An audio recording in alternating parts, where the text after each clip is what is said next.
시청자 여러분 안녕하십니까? 누구나 언제든지 자신의 이야기를 마음껏 펼칠 수 있는 신개념 오픈 토크의 김지수입니다. 오늘은 어떤 분과 이야기를 나눠보게 될지 너무 궁금한데요. 지금 바로 만나보겠습니다.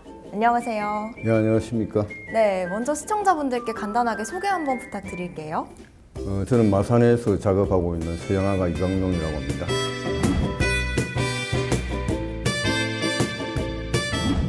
네, 반갑습니다. 네, 반갑습니다.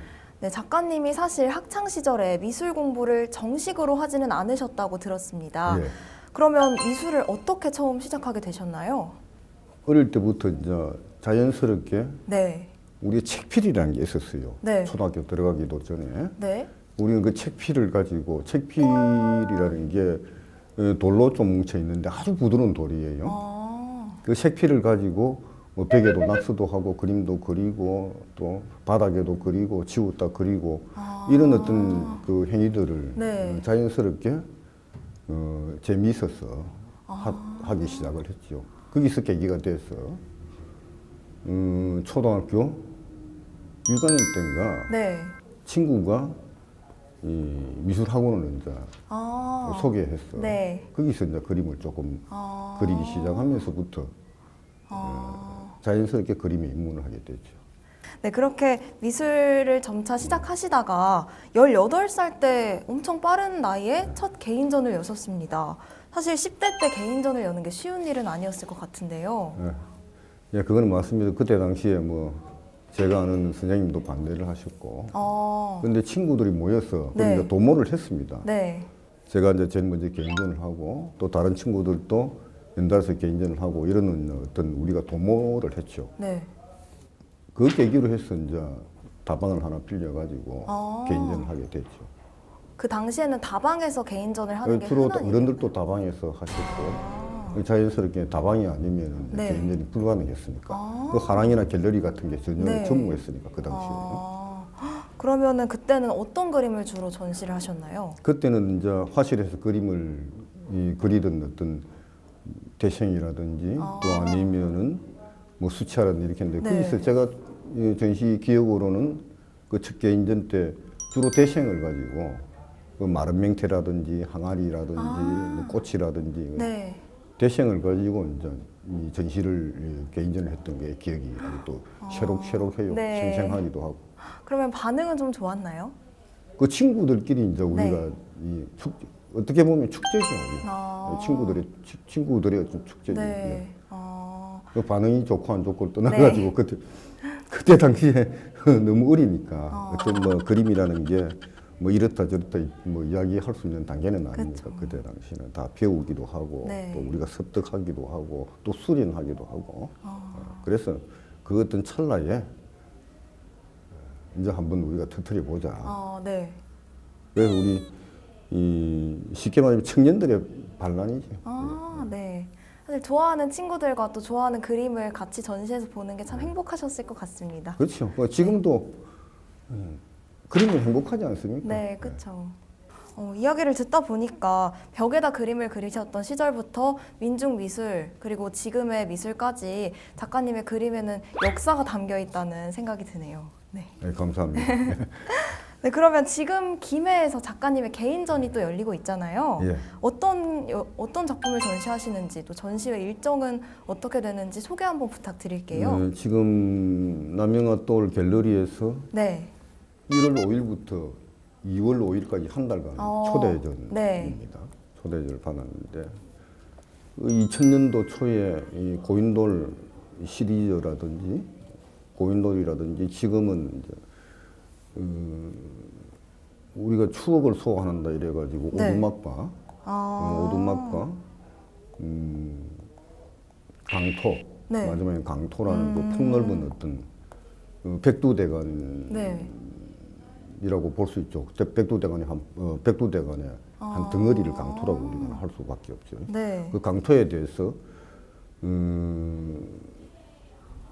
우리 강토라면 보통 산맥을 이야기하잖아요. 네. 산맥을 이 산이라는 것도 산이라는 게 원래 풍부한 어떤 특성들을 길러내는 거잖아요. 네. 인간이 우리 사람이라는 게 산의 의지를 굉장히 지금도 많이 하고 있죠. 네. 거기서 많은 어떤 생명이 탄생하게 되고 그게 물의 근원이라고 보거든요. 저는 물의 근원. 네.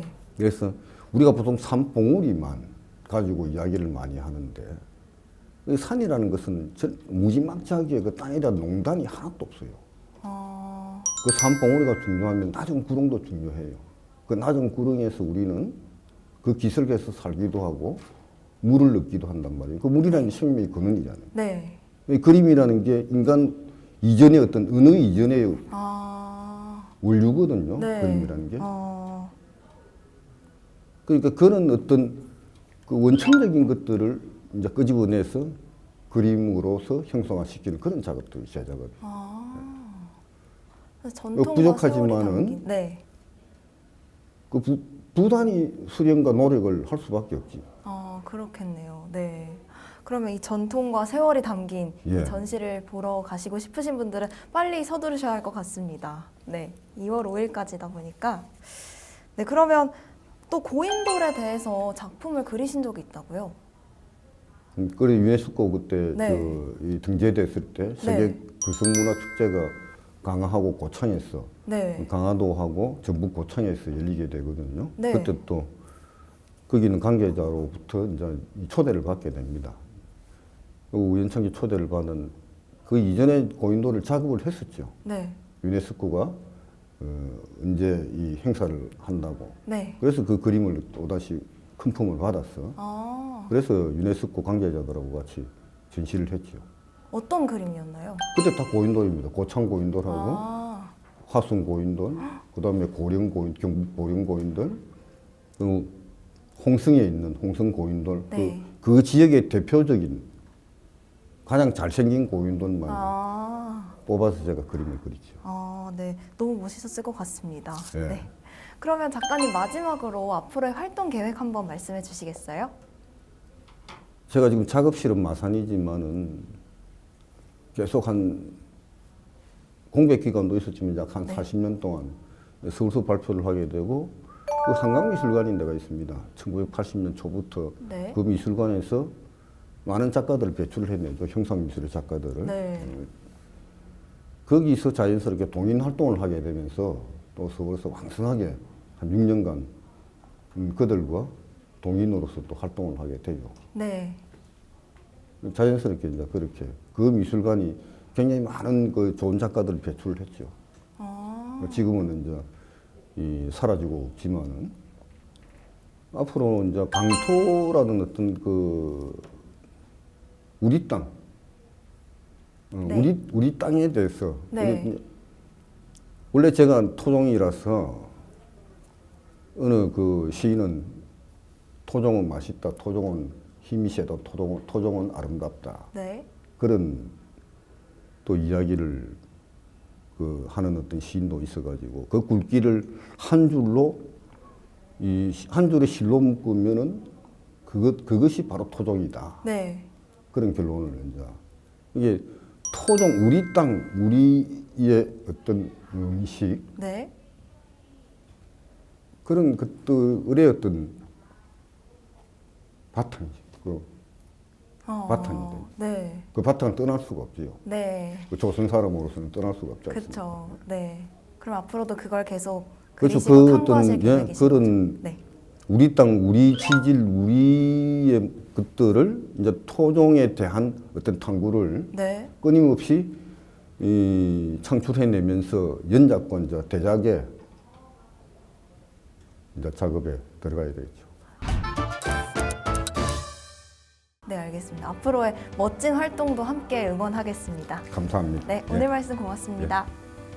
오늘 마산 출신 서양 화가 이강용 화백과 함께 이야기 나눠봤는데요. 작가님의 화폭에 담긴 역사와 세월을 느낄 수 있었던 뜻깊은 시간이었습니다.